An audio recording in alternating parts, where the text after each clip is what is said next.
দুনিয়ার সবাইরে বেজার করে আল্লাহকে যাবে না কেন? বলে আল্লাহকে বেজার করবা কেন? তোমার ক্ষতি করলে তুমি তার ক্ষতি করবা বা তার সাথে তুমি সম্পর্ক আলাদা করবা। তোমার মা তোমার ক্ষতি করে, তুমি মায়ের সাথে কথা বলো না। বাবায় তোমার ক্ষতি করলে তুমি তার সাথে কথা বলো না। বন্ধুর সাথে তোমার ঝগড়া, তুমি বন্ধুকে ছেড়ে দাও। বন্ধু তোমার স্বার্থের দিকে তাকায় না, নিজের স্বার্থের দিকে তাকায়। আর আমার আল্লাহ তোমার আমার কেমন বন্ধু? আমার আল্লাহ তোমার আমার কি ক্ষতি করলো একটু হিসাব করে বের করো। আমার আল্লাহর মতো বন্ধু আর কারো পাইবা নাকি রে বাবা? আমার আল্লাহ কেমন? দুনিয়ার সিমেন্ট ফ্যাক্টরি থেকে রড বের হয়, রডের ফ্যাক্টরি থেকে সিমেন্ট আসে। আমার আল্লাহ কেমন? মা একটা ফ্যাক্টরি, একই মায়ের গর্ভ থেকে 10টা সন্তান আল্লাহ বের করেছেন। 5টা সন্তান ছেলে, 5টা মেয়ে। তাকাইয়া দেখছো নি কারো চেহারার সাথে কারো মিল নাই? কারো কণ্ঠের আওয়াজের সাথে অন্যের কণ্ঠের আওয়াজের কোনো মিল নাই। এ কুদরত কার? একই মায়ের সন্তান। আবার কারো চোখে সমস্যা, কারো হাতে সমস্যা, কারো প্রতিবন্ধী, কারো পায়ে সমস্যা। আবার অনেক সন্তান আছে মুখ দিয়া খানাও খায়, তবে কথার মধ্যে কোনো আওয়াজ নাই। আমার আল্লাহ কেমন দয়ার মালিক!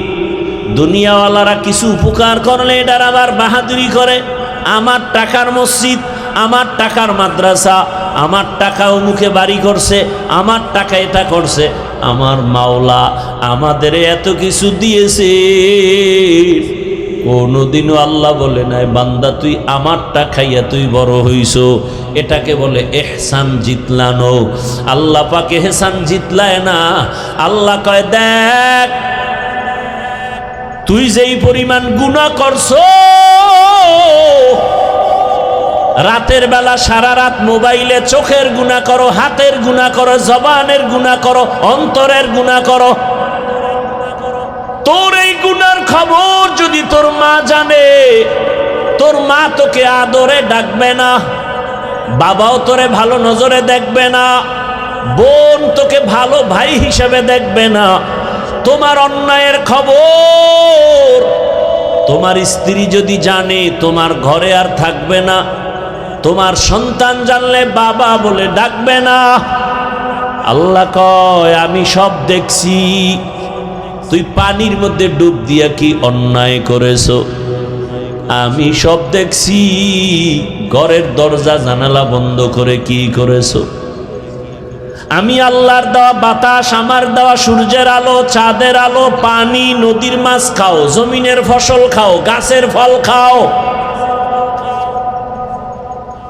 পানি মনের মতো হয় না। কয় তাহলে কেমনে স্বাদ লাগে না? কয় কোন পানি খাবি? কয় ডাব দে।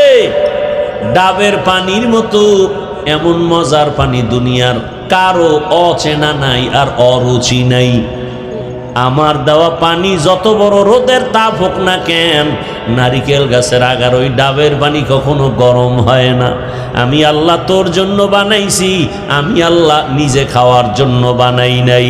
এ বান্দা তুই আমার দেওয়া পানি, আমার দেওয়া নেয়ামত খাইয়া যেই পরিমাণ আমার সাথে বেঈমানি আর গাদ্দারি করো, আমি আল্লাহ স্বার্থপর যদি হইতাম ঘুমের মধ্যে তোর গলা টিপে মেরে ফেলতাম।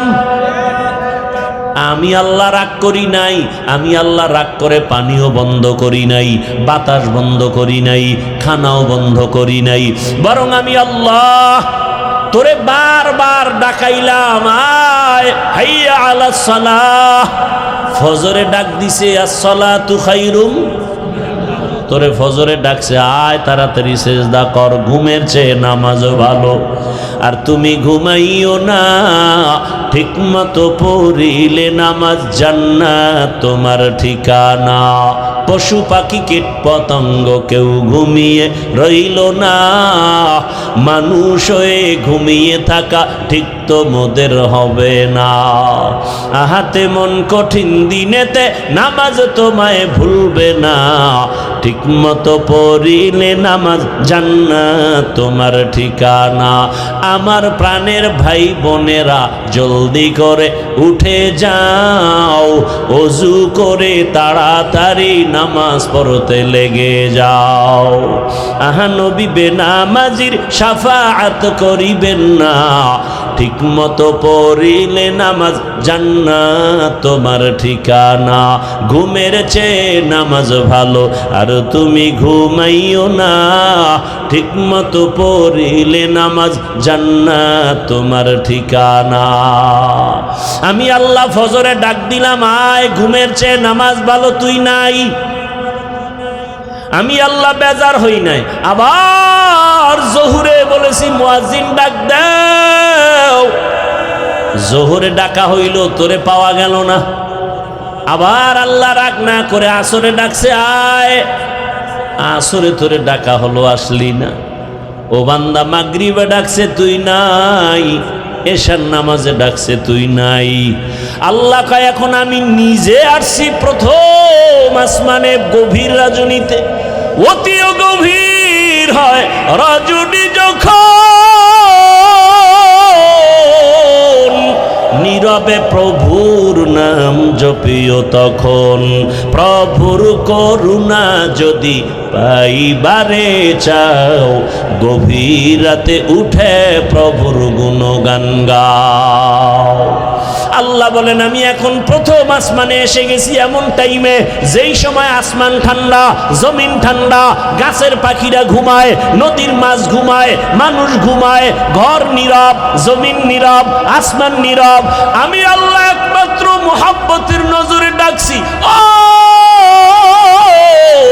আমি আল্লাহকে এটা তুই একটু সিজদা করে ডাক দে। গভীর রাতে তোর মা ঘুমায়, তোর বাবাই ঘুমায়, তোর স্ত্রী ঘুমায়, সব ঘুম। তুই একা একা ওইটা সুন্দর করে ওযু বানাইয়া সিজদায় গিয়া যদি বলতে পারো, ইয়া আল্লাহ, আমি আল্লাহকে যদি মুহাব্বতের নজরে ডাক দিতে পারো, আমি আল্লাহ তোর জীবনের গুনাহ একটা ডাকের বরকতে ক্ষমা করে দিব। আতিনা ফি দারে দুনিয়া না হাসান, আতিনা ফি দারে উকবা না হাসান, ইয়া গিয়াসাল মুস্তাগীসি নাহদিনা লফতিখারা বিল উলুমে ওয়াল গিনা। হর গরিদে নেকতু তৈয়ার হে, जो न मांगे उससे तू बेजार है।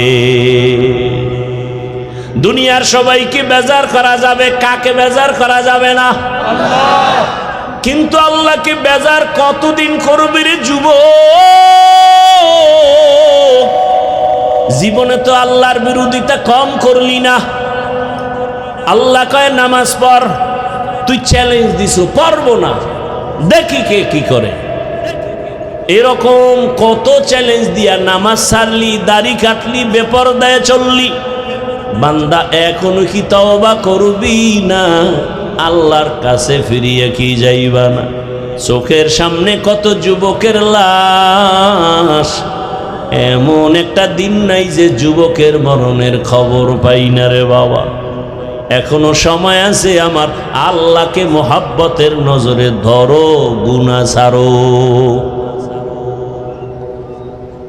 আমি কিন্তু হুজুর হইতে বলি না রে বাবা, আমি বলি না পাগড়ি লাগাও, তসবিহ হাতে নাও, বরং আমি বলি তুমি স্কুলে পড়ো, কলেজে পড়ো, চাকরি করো, ব্যবসা করো, আমার আল্লাহকে মোহাব্বতের নজরে ধরো।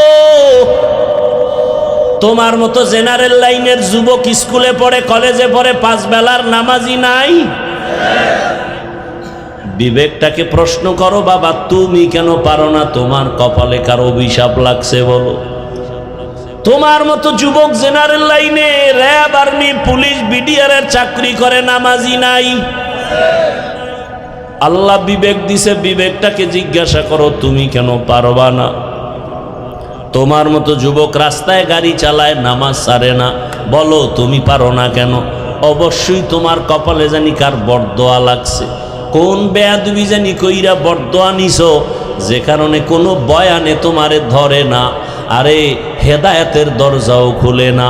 যেই রসুলকে একবার দেখলে জাহান্নাম হারাম, যেই রসুলকে এক নজর দেখলে বান্দার ক্ষুধা থাকে না, সেই রসুলকে এক নজর না, একবার না, একদিন না, এক বছর না, টানা 13 বছর দেখলো, বয়ান শুনলো, একসাথে বসলো, একই দস্তারখানে নবীর সাথে খানা খাইলো, 13 বছর দেখিয়াও ওই বেঈমান কালেমা পড়ে নাই।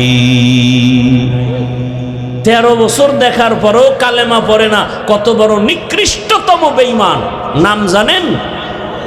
বলেন। আপনাদের হুশ নাই? কি নাম? এর নাম কফাল। এর নাম কি? 13 বছর বয়ান শুনে কালেমা পড়ে না।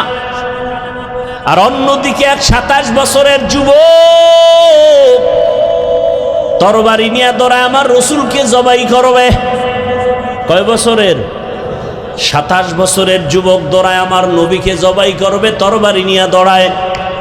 রহমতের নবীকে দেখা মাত্র তরবারিটা ফালাইয়া বলে, রহমতের নবী বেয়াদবি ক্ষমা করবেন, কালেমার রশি আমার গলায় পড়ায়া দেন।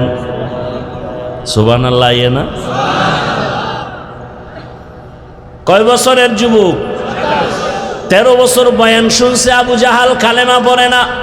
আর নবীকে জবাই করতে গিয়া হেদায়াতের মালা গলায় নিয়া 5 মিনিটের মধ্যে তরবারি নিয়ে দাঁড়ায় গেছে। বাইতুল্লাহর হাতিমে দাঁড়ায় কয়, এই মুশরিক বেঈমানেরা আয় আয়, আমার তরবারির সামনে দাঁড়া, মুহাম্মদের প্রয়োজন নাই, আমি ওমরের তরবারি তোর জন্য যথেষ্ট। যেই বেঈমান নবীরে দেখলো, বয়ান শুনলো, কালেমা পড়ে না, এটাও একটা কফাল। আর জবাই করতে যাইয়া কালেমা পড়ছে 27 বছরের যুবক, এটাও কফাল। মান ইয়াহদিল্লাহু ফাহুয়াল মুহতাদ ওয়া মান ইউদ্লিল ফালান তাজিদা লাহু ওয়ালিয়াম মুরশিদা।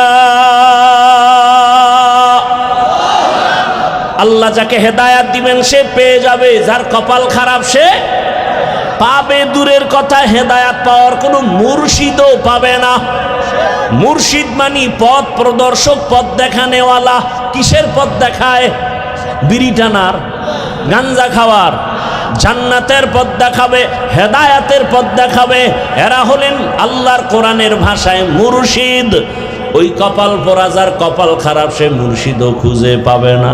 ও আল্লাহর বান্দারা, এবার চিন্তা করে বলেন, আপনার আমার আব্বা আম্মা ওই উপকার করে না, আমার আল্লাহ যে উপকার করছেন। এই আমরা যখন দুনিয়াতে আসছিলাম, আমার আব্বা আম্মা আলাদা আমার জন্য খানা রেডি করছিলেন?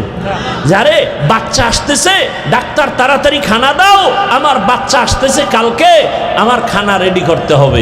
কোনো বাবায় করছে? কোনো মা করেছে? করে নাই। কে করছে? কে করছে? ইয়া আইয়ুহান নাস আনতুমুল ফুকারাউ ইলাল্লাহ ওয়াল্লাহু হুয়াল গানিয়্যুল হামিদ।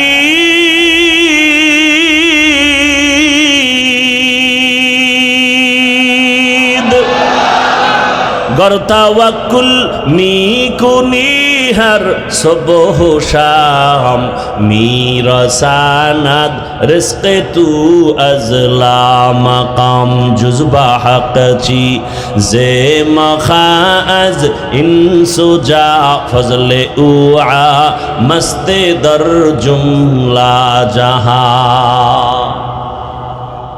তাহলে আল্লাহর মতো আপন আছে কেউ? দুনিয়ার যত আপন দেখি সব স্বার্থপর। সোনার বাংলায় দেখার বাদ নাই। স্বার্থে আঘাত লাগছে, স্বামী স্ত্রীকে জবাই করে। ঘটনা ঘটে নাই? আরে লজ্জা লাগে কথা বলতে। বাবায় তার আপন মেয়েটাকে হোটেলের মধ্যে ঢুকাইয়া বলে আজকের রাতের জন্য তুই আমার কাছে স্ত্রীর সমান। কি ইন্ডিয়ার খবর? সোনার বাংলার তাজা খবর। এই যদি হয় বাবার চরিত্র, এরে আল্লাহর বান্দারা, স্বার্থের টান লাগছে তো সন্তান মা বাবাকে জবাই করে, মা বাবা সন্তানকে জবাই করে, ভাই ভাইকে জবাই করে। কিন্তু আমার মাওলা এমন দয়ার মালিক, একবারও স্বার্থের টানে তোমার আমার কোনো ক্ষতি করেন নাই। তুমি চলার পথে হঠাৎ অ্যাক্সিডেন্ট হয়ে গেছো, তোমার সামনে কত মানুষ মরে গেছে, আল্লাহ তোমাকে নেন নাই। আল্লাহ কত দয়া করছেন। আল্লাহ বলে এই বোনাস হায়াতে তুই আমার দিকে ফিরিয়ে আয়। দুনিয়ার সবাইকে বেজার করা যাবে, আমার আল্লাহকে বেজার করা যাবে না। আসেন এবার আয়াত নিয়ে কিছু কথা বলি। আল্লাহ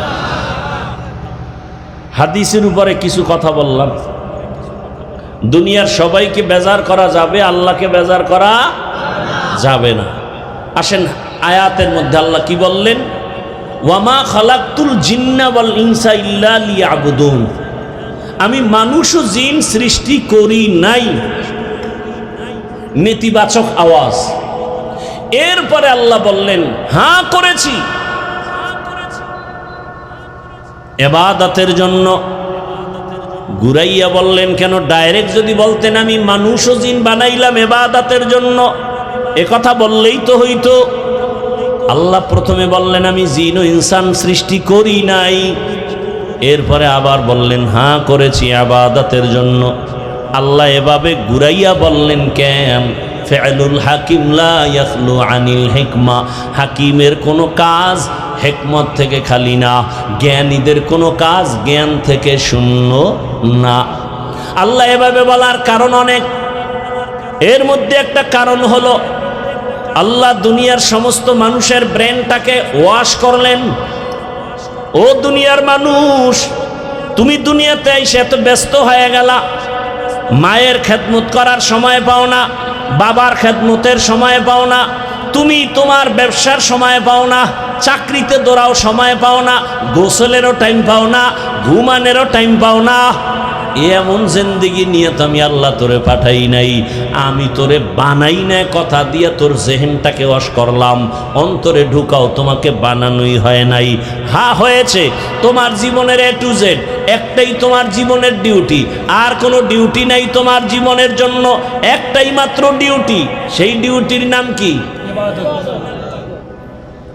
একমাত্র ডিউটি ইবাদত। তোমার জীবনের শুরু শেষ আর কোনো কাজ নাই, শুধু ইবাদত। এইবার আমি আপনারে আয়াতের ব্যাখ্যায় তিনটা কথা বলবো। তিনটা কথা বলার পরে মোনাজাত হয়ে যাবে। এক নাম্বার কথা ইবাদত কি, দ্বিতীয় কথা ইবাদত কেন করব, তিন নাম্বার কথা ইবাদত কিভাবে করব। এই তিন কথার জবাব দিয়া মোনাজাত। ধৈর্য হবে? হবে? আল্লাহ সবাইকে কবুল করে। জিন্দেগি মে বন্দেগি তু করনা হে, जिंदगी में बंदगी तू करना है, जिंदगी बे बंदगी शर्मिंदा है, जिंदगी बे बंदगी शर्मिंदा है। दुनिया में हो दुनिया का तलबगार ना हो, बाजार से गुजर हो खरीदार ना हो। ये दुनिया एक मिसल कागज फूल है, ये दुनिया एक मिसल कागज फूल है, जिंदगी में बंदगी तू करना है, जिंदगी में बंदगी तू करना है, जिंदगी बे बंदगी शर्मिंदा है, जिंदगी बे बंदगी शर्मिंदा है, जिंदगी में बंदगी कुन बंदगी, बंदगी बे जिंदगी शर्मिंदगी। इबादत की, इबादत কেন, ইবাদত কিভাবে, তিন কথার জবাব তো দেওয়া হয়ে যাবে। এই তিন কথার জবাব দিতে যতটুকু সময় লাগে থাকবেন, আল্লাহ সবাইকে কবুল করে। তবে আয়াতের আরেকটু ব্যাখ্যা করি 2-4 মিনিট। আয়াতে আল্লাহ বলছেন মানুষের জীবনে কয় কাজ, এই একটু আগে কিন্তু বলছে কয় কাজ, নাম কি? ইবাদত। উলামায়ে কেরামদেরকে টার্গেট করে বলতে চাই এখানে আল্লাহ পাক কি বলতে চান, মূল বিষয়টা কি। অধিকাংশ মুফাসসিরিনে কেরাম এখানে লেখছেন লিয়াবুদুনের ব্যাখ্যায় আয় লিয়ারিফুন, আরাফা ইয়ারিফু থেকে মারেফত, মারেফত শব্দের অর্থ পরিচয় লাভ করা। কার পরিচয়? তাহলে আয়াতের ব্যাখ্যা কি? আল্লাহ মানুষ জিন সৃষ্টি করার একমাত্র কারণ হলো মারেফত অর্জন করা। আল্লাহ বলেন আমি মারেফত অর্জন করার জন্য সৃষ্টি করলাম। মারেফত মানে আল্লাহর পরিচয় লাভ করা। এখন প্রশ্ন, আল্লাহ যদি মূল মারেফতের জন্যই দিয়ে থাকেন তাহলে ইবাদত শব্দ না বইলা ডাইরেক্ট তো বলতে পারতেন ওয়ামা খালাকতুল জিন্না ওয়াল ইনসা ইল্লা লিয়ারিফুন। আল্লাহ এমনটা না বলিয়া ইবাদত বললেন, আবার ব্যাখ্যায় গিয়া জানা গেল ইবাদতের না, আল্লাহ মারেফতের জন্য আমাদেরকে বানাইছেন। আমাদের সমাজে অনেকে বলে মারেফত বলতে কিছু নাই, আর আমি আয়াত দিয়া দলিল দিয়া গেলাম আমিনপুরের মুসলমান। নাই মানে আল্লাহ মানুষ বানাইছেন মারেফত অর্জন করার জন্য। এখন প্রশ্ন ওইটা, আল্লাহ ডাইরেক্ট মারেফতের কথা না বলিয়া ব্যাখ্যায় গিয়া বলা হলো কেন? আগে বললেন ইবাদতের জন্য, ব্যাখ্যায় গিয়া কয় মারেফতের জন্য, ডাইরেক্ট বললেন না কেন? হ্যাঁ, আল্লাহর কথা কত মজার, আল্লাহর কথায় কত হিকমত। আল্লাহ কয় আমি জানি, আমি গায়েব জানি। কে গায়েব জানে? কোন পীর? দুনিয়ার কেউ গায়েব জানে? ভালো করে মনে রাখবেন, আল্লাহ যেই ক্ষমতা বলে গায়েবের মালিক, এই ক্ষমতা বলে দুনিয়ার কেউ গায়েবের মালিক না। কুল্লা ইয়ালামু মান ফিস সামাওয়াতি ওয়াল আরদিল গায়বা ইল্লাল্লাহ। হে রাসূল আপনিই বলেন আসমানের বাসিন্দারা কেউ গায়েব জানে না, জমিনের বাসিন্দারা কেউ গায়েব জানে না, ইল্লাল্লাহ একমাত্র কে জানেন? আল্লাহ গায়েবের মালিক, আর কেউ না। আল্লাহ মারেফতের জন্য সৃষ্টি করেছেন, ডাইরেক্ট না বলে ইবাদত দিয়া বললেন কেন? বুঝাইতে চাইলেন দুনিয়াওয়ালারা মারেফত যদি অর্জন করতে চাও ইবাদত ছাড়া মারেফত হবে না।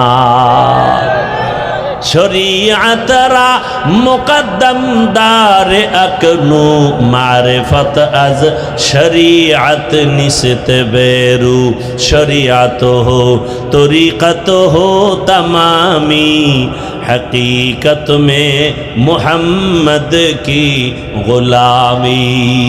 আমাদের বাংলাদেশে অনেক বড় বড় বড় বড় মারেফতের সম্রাট আছে, ইবাদত নাই।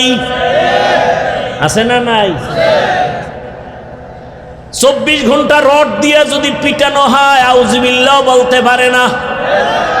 এরা শুধু সম্রাট না, এরা হলো মুজাদ্দিদে জামান। কথা কন না কেন? আন্তর্জাতিক বেঈমান। ঠিক নি? এরা মারেফতের সম্রাট।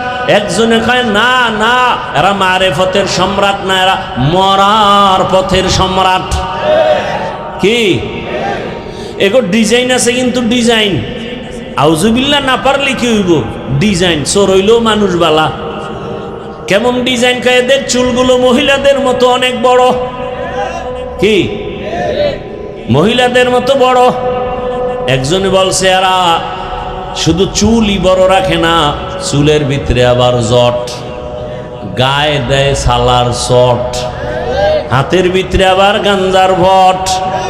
এ হলো মরার পথের সম্রাট। এরা কয় মারেফতের সম্রাট।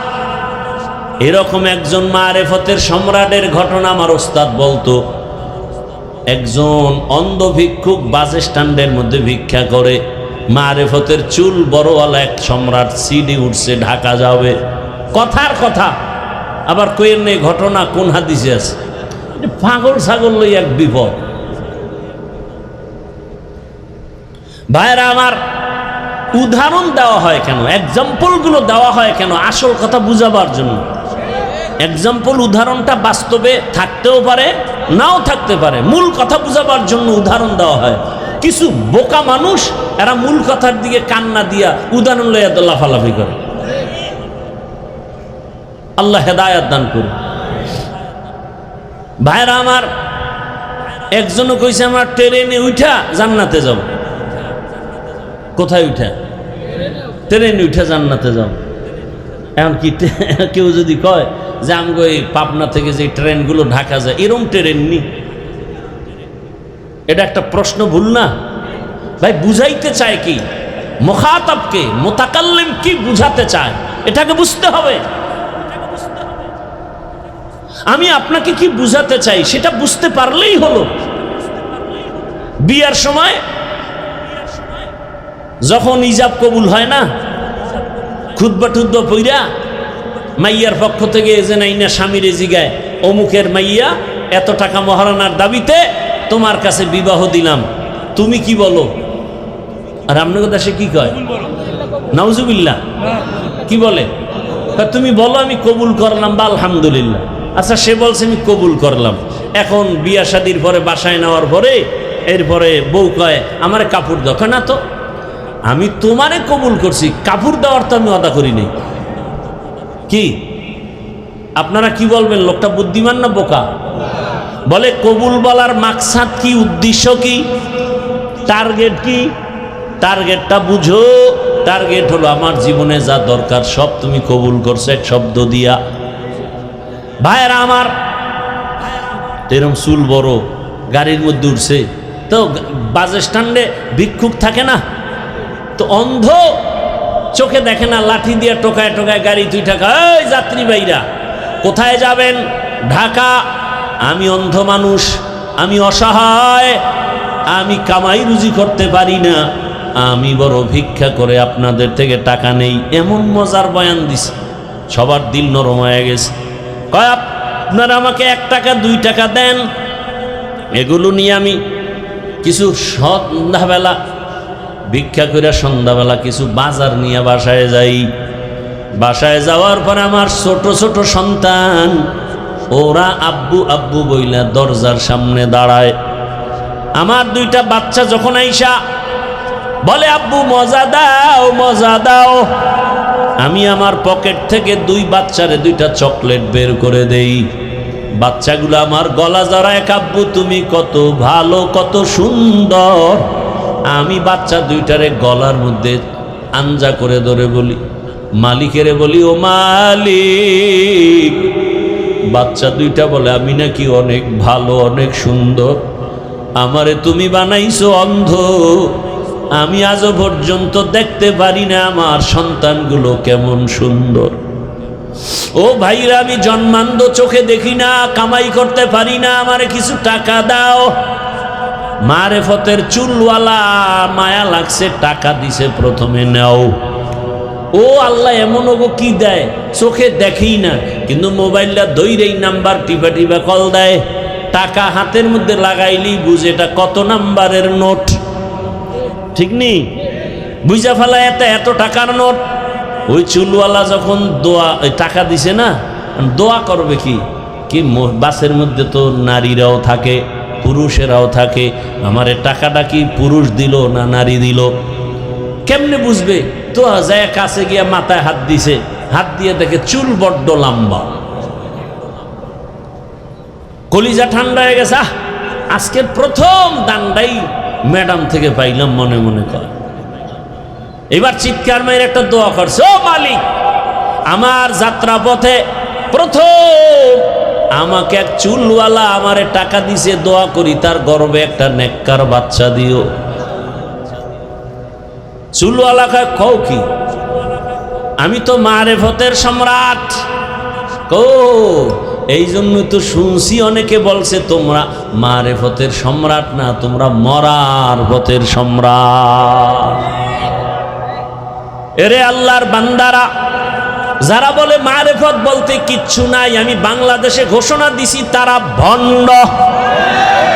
আমি আয়াত দিয়া দলিল দিয়ে গেলাম আজকে, আর ব্যাখ্যাও দিয়ে গেলাম। আল্লাহ ইবাদতের কথা বললাম, মারেফত উদ্দেশ্য নিলেন কেন? প্রশ্নের জবাব হলো ইবাদত ছাড়া মারেফত অর্জন হবে না। গাভীর দুধের মধ্যে মাখন আসেনি, মাখন ঘি আসেনি, ছানা আসেনি। 20 কেজি দুধ গাভীর আপনার সামনে পাত্রে রাখলাম আর বললাম দুধের মধ্যে মাখন আছে, ঘি আছে, ছানা আছে।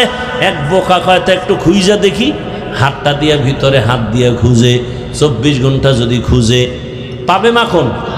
তার মানে মাখন নাই। কি বলেন? আছে কথাটা কত পার্সেন্ট সত্য? 100% আছে। আছে ঠিক, কিন্তু দেখা ঠিক শরীয়তের মধ্যে ইবাদতের মধ্যে মারেফত আছে, এটা 100 না 1000 কোটি বার % সত্য। শরীয়তের মধ্যে মারেফত আছে, ইবাদত করলে মারেফত পাওয়া যায়। কয় কই? কয় দেখা যায় না। দুধের মধ্যে মাখন আছে, কয় কই? কয় দেখা যায় না। বের করবা কেমনে? কয় মেহনত করো। দুধের মধ্যে মাখন বের করতে কি লাগবে? মেহনত করা লাগবে। আপনারা যারা জানেন দেখছেন, দুধের মধ্যে মেহনত না করলে ঘি বের করা যায়? সত্য কথা স্বীকার করেন, মাখন বের করা যায়। শরীয়তের মধ্যে ইবাদতের মধ্যে মেহনত চালাও, মেহনত চালাও, মেহনত চালাও। বলে হাফিজ ভাই কিসের মেহনত? মেহনত হলো তাকওয়ার মেহনত, ইখলাসের মেহনত চালাও, তাকওয়ার মেহনত চালাও। চালাইতে চালাইতে দেখবা আরে আল্লাহকে ডাইরেক্ট দেখা যাবে না, তবে আমার মাওলার কুদরতের ঘ্রাণ তুমি নাকের মধ্যে পাইবা। या इलाही मुझसे मुझको दूर कर, ताके देखो मुझ में तुझको एक नजर। या इलाही तू मेरा माबूद है, या इलाही तू मेरा माशूक है। আপনাদের কষ্ট হয়? আল্লাহ সবাইকে কবুল করেন। এবার আসেন 3 কথার জবাব দেই, মনে আছে না? ইবাদত কি? ইবাদত কেন? ইবাদত কিভাবে? খুব সংক্ষেপে বলছি। মানুষের জীবনে প্রতিটি সাবজেক্টে ক্ষেত্রে আল্লাহর হুকুম বাস্তবায়ন করার নাম ইবাদত। মানুষের জীবনের প্রতিটি ক্ষেত্রে আল্লাহর হুকুম বাস্তবায়ন করার নাম ইবাদত। আল্লাহর হুকুম নাই, আল্লাহর নির্দেশনা নাই, এমন কোন কাজ আছে দুনিয়ায়? বলেন। এরে আল্লাহর বান্দারা, আল্লাহর হুকুম জীবনে বাস্তবায়ন করো। অনেকে মনে করে কয় মসজিদে ঢুকো, তসবিহ লও, জিকির করো, ফাগরি বান্ধো, তেলাওয়াত করো, ইবাদত শেষ। না, ইবাদত একটা বিশাল বড় চাদর। গোটা দুনিয়াটাকে ইবাদতের চাদরে আল্লাহ আটকায় দিয়েছেন। তুমি বাথরুমে যাও ইবাদত, খানা খাও ইবাদত, ঘুমাও ইবাদত, ব্যক্তি হিসাবে তুমি আল্লাহর হুকুম জারি করো ইবাদত, সন্তানের উপরে আল্লাহর নির্দেশ জারি করা ইবাদত, তোমার স্ত্রীর উপরে আল্লাহর হুকুম চালাও ইবাদত, তোমার সংসার চালাও ইবাদত, তুমি ব্যবসায় যাও আল্লাহর হুকুম মতো ইবাদত, তুমি আল্লাহর হুকুমে চাকরি করো ইবাদত, আল্লাহর হুকুমে তোমার সমাজটা চালাও ইবাদত। আল্লাহর নির্দেশনা নাই বলতে কোনো কাজ নাই, জীবনের সব ইবাদত। জীবনে সব ইবাদত। ইবাদত কি? আল্লাহর হুকুম জীবনে বাস্তবায়ন করা। ইবাদত কেন করব? ইবাদত কেন করব? একমাত্র কারণ রবের সাথে হবে আমার মোলাকাত, রবের সাথে হবে আমার মোলাকাত, আর পুরস্কার হিসাবে পাবো জান্নাত। পুরস্কার কি? জান্নাত। টার্গেট কি? ইবাদত করার টার্গেট কি? রবের সাথে মোলাকাত। ফামান কানা ইয়ারজু লিকা রাব্বিহি ফালইআমাল আমালান সালিহা ওয়া লা ইউশরিক বিইবাদাতি রাব্বিহি আহাদা। আল্লাহ বলেন, নবী বলে দেন, আমার সাথে যাদের সাক্ষাৎ করতে চায়, আমার মোলাকাত চায়, তাদের কর্মসূচি দুইটা। এক নাম্বার নেক আমল করবে, দ্বিতীয় কর্মসূচি নীতিবাচক। শিরিকের গন্ধ যেন না থাকে, শিরিকের গন্ধ যেন না থাকে। আল্লাহ যত বড়, আল্লাহর ইজ্জত, আল্লাহর ওয়াহদানিয়ত তত বড়, আল্লাহ পাকের ক্ষমতা তত বড়। এই ক্ষমতার কারো নাই। যদি মনে করে আছে, মনে করার নাম শিরক। যারা মনে করবে তাদের নাম মুশরিক। মুশরিকদের জন্য জান্নাত হারাম। ওমাই ইউশরিক বিল্লাহ ফাকাদ হারামাল্লাহু আলাইহিল জান্নাহ। ইবাদত কেন? রবের সাথে মোলাকাত। পুরস্কার কি পাবো? কি পাবো? জান্নাত। আল্লাহ নিজেই বলেন, ইন্নাল্লাযীনা আমানু ওয়া আমিলুস সালিহাত কানাত লাহুম জান্নাতুল ফিরদাউসি নুজুলা। ঈমান আনো, নেক আমল করো, ফলাফল পুরস্কার পাইবা তুমি জান্নাত। আর জান্নাত পাইয়াও তোমার অন্তর শান্ত হবে না। আসল হলো রবের সাথে মোলাকাত।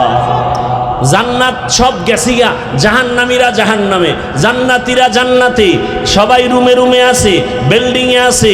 ওখানে কোনো বুড়া নাই, বুড়ি নাই, কালো মানুষ নাই, ওখানে বাথরুম নাই, ওয়াশরুম নাই। জান্নাত এত সুন্দর। এবার আল্লাহ যাবেন, আল্লাহ যাইয়া বলবে, ও আমার আদরের বান্দা বান্দিরা, জান্নাত পাইছুনি? বলবে, হ্যাঁ রব পাইছি। কয় স্বাদ মিটছে? কয় হ্যাঁ মিটছে। কয় যে জান্নাত পাইয়া খুশি হইছো? যার জান্নাত তারে দেখছনি না? তো আগ্রহ জাগবে, আল্লাহ তোমারে তো দেখতে মনে চায়। আল্লাহ বলবেন, ফেরেশতারা সুন্দরভাবে মঞ্চ বানাও, স্টেজ বানাও। আজ আমি আমার আশিকদেরকে ৭০,০০০ নূরের পর্দা উঠাইয়া আমি এমন ভাবে আমার মোহাব্বতের গোলামদের সাথে মোলাকাত দিব।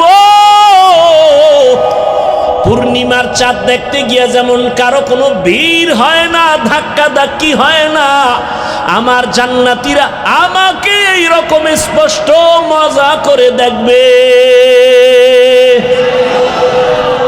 আল্লাহরে দেখতে চাননি? বেশি বেশি বিড়ি টানবেন আর আলেম ওলামারে গালাগালি করবেন, দেখবেন ঘুমের মধ্যে মোলাকাত হয়ে যাবে। আল্লাহ হেদায়াত দান করেন। আরো আস্তে করে বলেন, ইবাদত কি? আল্লাহর হুকুম জীবনে বাস্তবায়ন করা। ইবাদত কেন? রবের সাথে মোলাকাত, পুরস্কার। এবার ৩ নাম্বার কথা, ইবাদত কিভাবে করব? মনের মতো, শয়তানে যেরম কয়, ডাক্তার যেরম কয় না। ভালো করে মনে রাখবেন, ইবাদত হবে একমাত্র, শুধুমাত্র, কেবলমাত্র মদিনাওয়ালা রসুলের আদর্শ অনুযায়ী। আর কারো আদর্শ মানা যাবে? কেন যাবে না? দুনিয়ার সবার আদর্শ নাপাক, নাপাক, নাপাক। একমাত্র মদিনাওয়ালা রসুলের আদর্শই হলো পাক। রসুলের আদর্শের মতো দামি, পারফেক্ট আর পাওয়ারফুল আদর্শ দুনিয়াতে আর বলার সময় আমার হাতে নাই। মক্কা নগরীর মানুষ এতটা ইতর, এতটা দুশ্চরিত্র, এতটা লম্পট। নারী আর পুরুষ একসাথে উলঙ্গ হইয়া বাইতুল্লাহর দেওয়ালটারে তাওয়াফ করে, প্রদক্ষিণ করে। এরা ভালো মানুষ? কোনো পশু জবাই করলে রক্ত লইয়া বাইতুল্লাহর দেওয়ালে মাখে, ভালো মানুষ না। বাবা হইয়া কন্যাকে দেখতে পারে না, নিজে কন্যার গলা টিপে মেরে ফেলে। কত খারাপ এই মানুষগুলো। রসুলের আদর্শ পাইয়া এতটা দামি হয়ে গেল, আল্লাহ লিস্টি পাঠায় দিয়া কয়, জিব্রাইল যা রসুলকে জানায় দাও এই লিস্টিতে যাদের নাম আছে এরা বিনা হিসাবে জান্নাতি। আতিনা ফি দারে দুনিয়া না হাসান, আতিনা ফি দারে উকবা না হাসান। ও আমার আমিনপুরের বাবারা, ও বৃদ্ধ বাবাজিরা, ও আমার কলিজার যুবক বাবারা, পর্দার আড়ালের মা বোনেরা, ভালো করে বুঝো। এখনো যদি কেউ দাঁড়াইয়া আমাকে যুক্তি দিয়া বুঝাইয়া দেখাইতে পারো নবীর আদর্শ ছাড়া আব্রাহাম লিঙ্কনের আদর্শ আরো ভালো, আল্লাহর কসম আমি নবীরটা বাদ দিয়া আব্রাহাম লিঙ্কনেরটা নিব। কেউ যদি দাঁড়াইয়া বলতে পারো ও হাফিজ ভাই মদিনাওয়ালা রসুলের আদর্শ থেকে আরো সুন্দর আদর্শ মাউশেতুনের আদর্শ, আমি নবীরটা বাদ দিয়া তারটা নিব। কেউ যদি বলতে পারো হাফিজ ভাই রসুলের আদর্শ ছাড়া আরো সুন্দর আদর্শ শেখ মুজিবুর রহমানের ভেতরে, আমি নবীরটা বাদ দিয়া শেখ মুজিবুর রহমানেরটা নিব। কেউ যদি বলতে পারো হাফিজ ভাই নবীর আদর্শ বাদ দিয়া আরো সুন্দর আদর্শ জিয়াউর রহমান সাহেবের ভেতরে, আমি নবীরটা বাদ দিয়া জিয়াউর রহমান সাহেবেরটা নিব। কেউ যদি বলতে পারো রসুলের আদর্শ থেকে আরো সুন্দর আদর্শ এরশাদ সাহেবের ভেতরে, আমি নবীরটা বাদ দিয়া এরশাদ সাহেবেরটা নিব। বলতে পারবা কারো কলিজা আছে?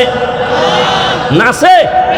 তাহলে আমার একটা আবদার যুবকদের কাছে, একটা ভালোবাসার আবদার, আগামী কালকে থেকে 200 টাকা ব্যয় করে একটা ব্যানার বানাও, 2 ফিট 3 ফিট ব্যানার বানাইয়া বাজারে বাজারে লাগাও। ব্যানারে স্লোগান লেখো, দুনিয়ার সবার আদর্শ না পাক, একমাত্র রসুলের আদর্শই হলো পাক।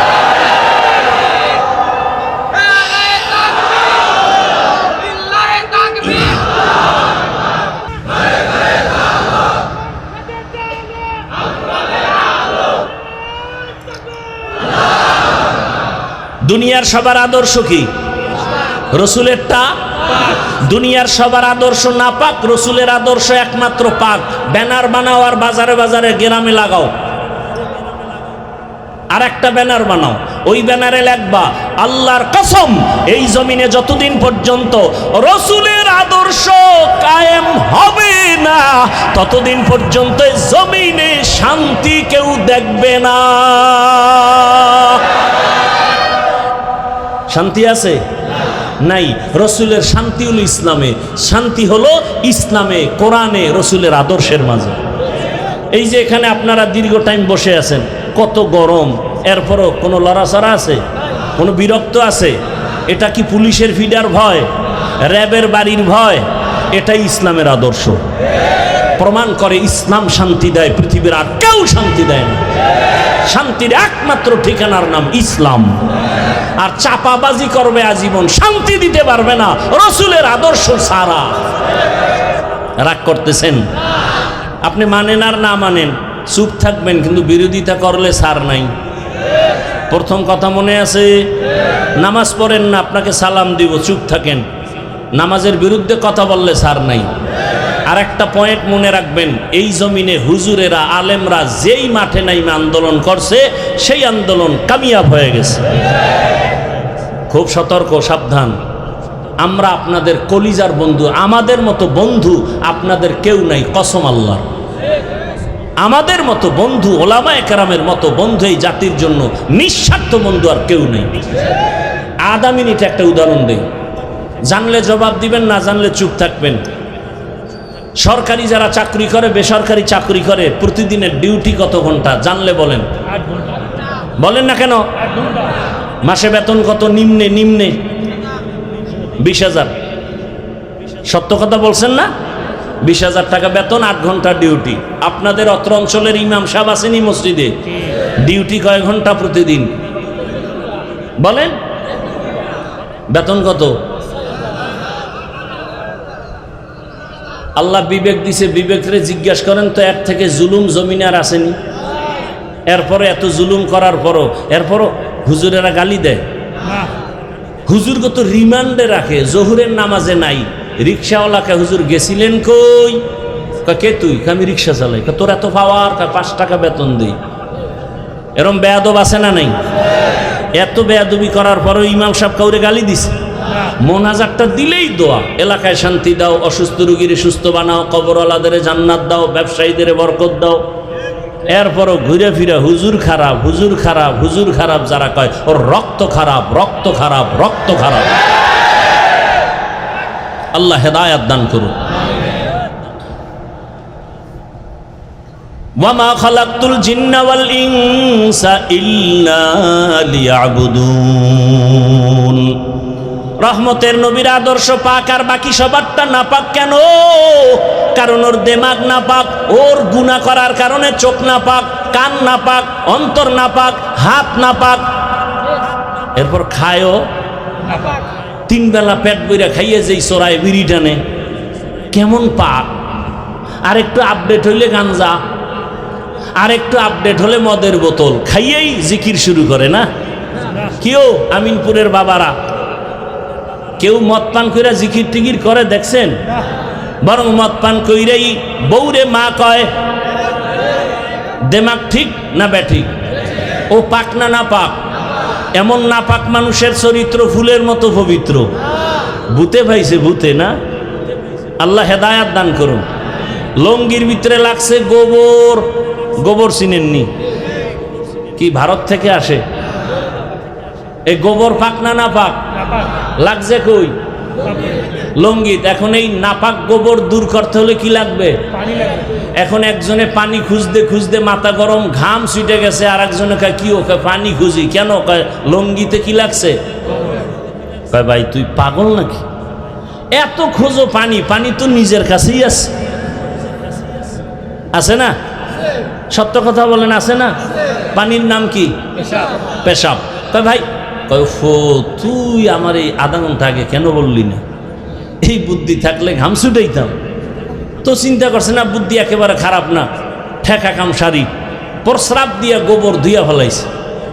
কেমন পাক হইছে আপনাগো আমিনপুরের ফতুয়ায়? কি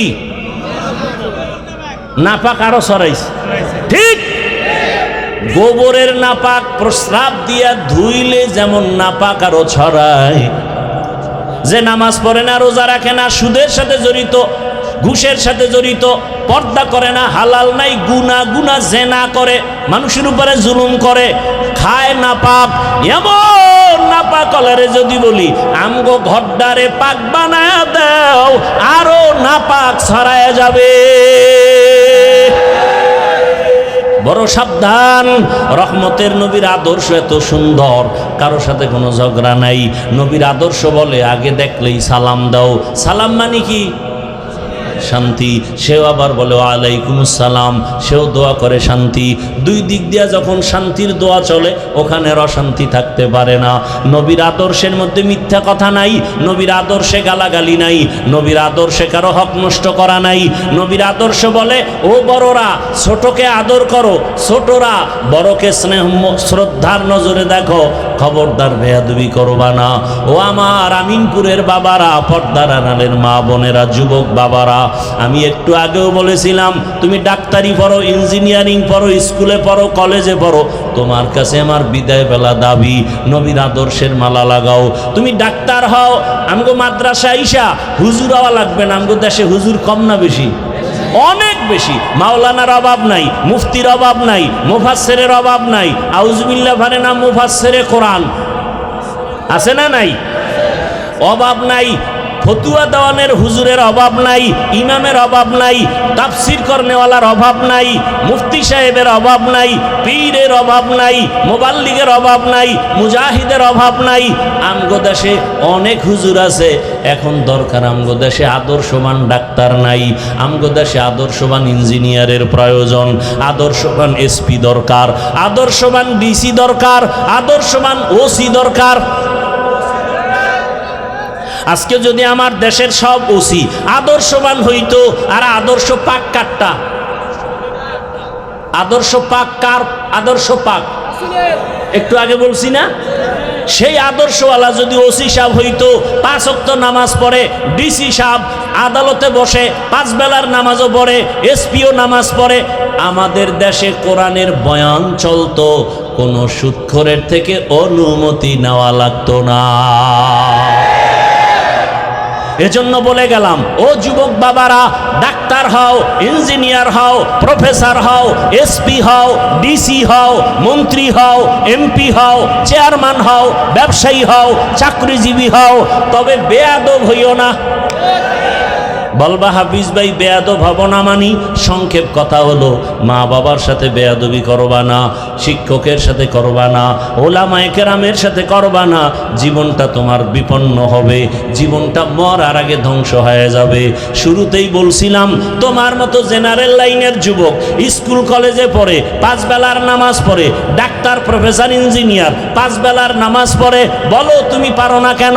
তোমার মতো ব্যবসায়ী চাকরিজীবী 5 ওয়াক্ত নামাজ পড়ে, র্যাব আর্মি পুলিশ বিডিআরের চাকরি করে, নামাজ ছাড়ে না, বলো তুমি কেন পারো না? মা বাবার বরদোয়া নিও না রে বাবা, শিক্ষকের বরদোয়া নিও না, ওলামায়ে কেরামের বরদোয়া নিও না। মা বাবার দোয়া নিয়া, শিক্ষকের দোয়া নিয়া, ওলামায়ে কেরামের পরামর্শ নিয়া নবীর আদর্শ মেনে ডাক্তার হও, দেখবা পুরা দেশের মধ্যে তোমার সম্মান। একটা তুমি আদর্শবান দোয়া নিয়া একজন ইঞ্জিনিয়ার হও, একজন প্রফেসর হও, দেখবা জীবনটা সম্মানে ভরে যাবে। ডাক্তার হইয়া যদি বেয়াদব হও, তাসনিমার মতো জুতা খাইয়া দেশ থেকে পালাতে হবে। কপাল এমন পোড়া পড়বে, লাশটাও দেশে আসা কোনো অসম্ভব হয়ে যাবে, অনিশ্চিত হয়ে যাবে। ও যুবক বাবা, জীবনে তো গুনাহ কম করো নাই, এখনো কি শখ মিটে নাই? তওবা করবা না? আরে মনে করছো আমরা টুপি মাথায় দিয়ে বুঝি বিপদে আছি না? আরে মহামারী করোনায় তো কোনো হুজুর বিপদে পড়ে নাই, মাদ্রাসা বন্ধ হয় নাই, স্কুল কলেজ বন্ধ, চাকরি বন্ধ, ফ্যাক্টরি বন্ধ, কোরআনের মাদ্রাসা বন্ধ হয়? এ আলেম ওলামারা না খায় মরে নাই। অতএব অনুরোধ করি রে বাবা, টুপির কারণে সম্মান কমে নাই, দাড়ির কারণে সম্মান কমে নাই, মাদ্রাসায় পড়ে কোরআন পড়ার কারণে সম্মান কমে নাই। অতএব আমাদের কথাগুলো একটু মানার চেষ্টা করো। আদর্শবান ডাক্তার হও, ইঞ্জিনিয়ার হও, প্রফেসর হও। পর্দার আড়ালের মা বোনেরা, আপনার মতো কত মা কত বোন এখনো আছে নামাজ ছাড়ে না, বেপর্দায় চলে না, মোবাইলে সময় নষ্ট করে না, মা বাবার দোয়া নিয়া স্বামীর মাল হেফাজত করে নামাজ পড়ে, মোবাইলে সময় ব্যয় করে না। আম্মা জানেরা, আপনারা কেন পারেন না? একটা আদর্শবান ডাক্তার সন্তান রেখে যান, কোরআন পড়বে, ডাক্তারি করবে, নামাজ পড়বে, মা বাবার জন্য কলিজা ভরে দোয়া করবে। এমন একটা আদর্শবান ইঞ্জিনিয়ারের মা হইয়া কবরে যান। জীবনে গুনাহ যা করেছেন আল্লাহর দরবারে তওবা করেন। ও যুবক বাবারা, কোন দিন মরণের খবর হবে জানা নাই, আল্লাহর কাছে তওবা করো। আল্লাহকে বলো, হে মালিক, জীবনে গুনাহ তো কম করি নাই, গুনার কারণে হাত না পাক, চোখ না পাক, জিহ্বা না পাক, অন্তর না পাক, আজকে থেকে তওবা করলাম, আর নামাজ ছাড়বো না, বেপরদায় চলবো না, দাড়ি কাটবো না, মা বাবার সাথে বেয়াদবি করব না, শিক্ষকের সাথে বেয়াদবি করব না, মুরব্বী উলামায়ে কেরামের দোয়া নিয়ে চলবো, নবীর আদর্শ মেনে চলবো। আল্লাহর কাছে খাঁটি মনে তওবার নিয়ত করলে আল্লাহ গুনাহগুলো মাফ করে দিবেন।